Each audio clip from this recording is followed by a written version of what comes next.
nestled in the valley of rolling hills, framed by lush greenery and a sky that shifted from brilliant blue to ominous gray depending on the mood of the weather.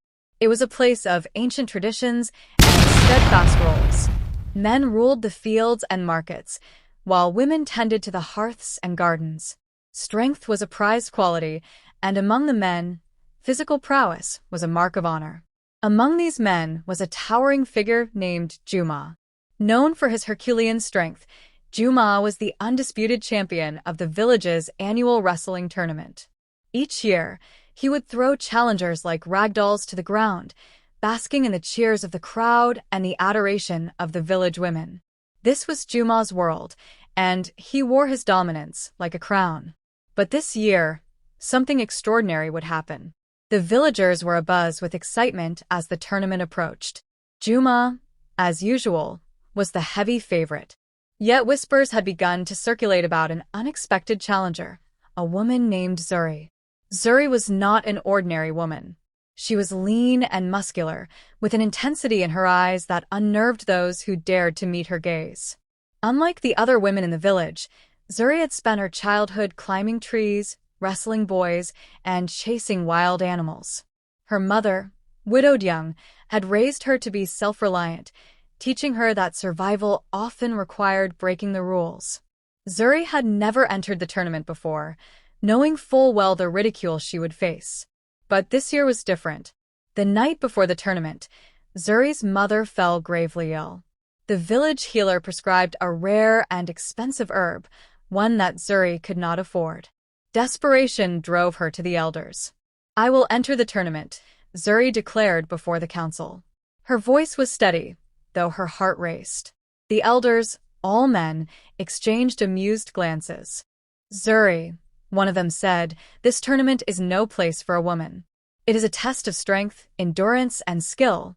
"Then let me prove I belong," she said, her tone unyielding. "If I win, I ask only for the prize money to save my mother."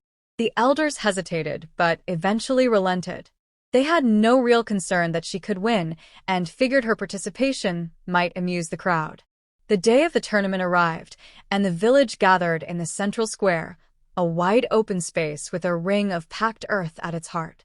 Spectators perched on wooden benches or stood in eager clusters, their voices a cacophony of anticipation. Zuri entered the ring dressed in a simple tunic, her bare feet dusty from the ground. Her hair was braided tightly, and her expression was unreadable. The crowd fell silent, and then erupted into laughter and jeers. Men shook their heads, women whispered behind their hands, and children pointed with wide-eyed disbelief. Juma, already basking in the crowd's adoration, stepped forward. "Zuri," he said, his deep voice carrying over the noise, "do you really think you can best me? Go home before you embarrass yourself." Zuri met his gaze, her chin high. "We'll see who leaves embarrassed." The tournament began. Zuri's first match was against a young man named Kofi, a fisherman known for his agility. Kofi smirked as they squared off, his confidence evident. But the smirk vanished the moment Zuri lunged. She moved with the speed of a panther, dodging his attempts to grapple her and sweeping his legs out from under him. The crowd gasped as Kofi hit the ground, stunned. One by one, Zuri faced her challengers. Each time, she used her speed, strategy, and surprising strength to topple them. Some underestimated her and paid the price. Others fought with all their might, but were outmaneuvered. Her victories began to shift the mood of the crowd. The jeers turned into murmurs of astonishment, then cheers of encouragement. As the sun dipped low in the sky, only two competitors remained, Zuri and Juma. The final match was the event everyone had been waiting for. The crowd surged forward, eager to witness what they believed would be Zuri's inevitable defeat. Juma, with his massive frame and years of experience, stood like a mountain before her. But Zuri was undeterred. The gong sounded, and the match began. Juma charged, his arms outstretched to seize her. Zuri sidestepped, narrowly avoiding his grasp. She darted around him, landing quick, sharp blows that made him grunt in frustration. But Juma was no novice. He adapted quickly, cutting off her angles and forcing her into a corner. For a moment, it seemed as though Zuri was trapped. Juma lunged, and the crowd held its breath. But at the last second, Zuri dropped to the ground, twisting her body beneath his bulk and hooking her legs around his. Using his momentum against him, she flipped him onto his back. The crowd erupted in disbelief. Juma roared, leaping to his feet. This time, he fought with raw power, lifting Zuri off the ground and slamming her down. Pain shot through her body, but she gritted her teeth and sprang up. The match continued, a brutal dance of strength and strategy. Sweat poured, dust flew, and the cheers of the crowd became deafening.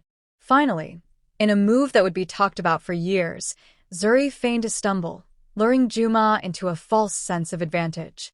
As he lunged, she spun behind him, locking her arms around his neck in a chokehold. Juma struggled, but Zuri's grip was unrelenting. With a final roar, he fell to his knees and tapped the ground in surrender. The square fell silent for a heartbeat and then exploded in cheers. Zuri, bruised and battered but victorious, stood over Juma, her chest heaving with exertion. The elders, still in shock, handed her the prize money, their expressions a mix of awe and disbelief. Zuri used the winnings to buy the herb that saved her mother's life. But her victory did more than that. It shattered the village's long-held beliefs about strength and gender. Women began to step forward, claiming roles that had once been denied to them. Men, inspired by Zuri's determination, learned to see their wives, sisters, and daughters in a new light. As for Juma, he was humbled but not bitter. He approached Zuri a week later, offering his hand in friendship. "You beat every man in the village," he said with a wry smile. "Including me. Teach me how?" And so, Zuri did.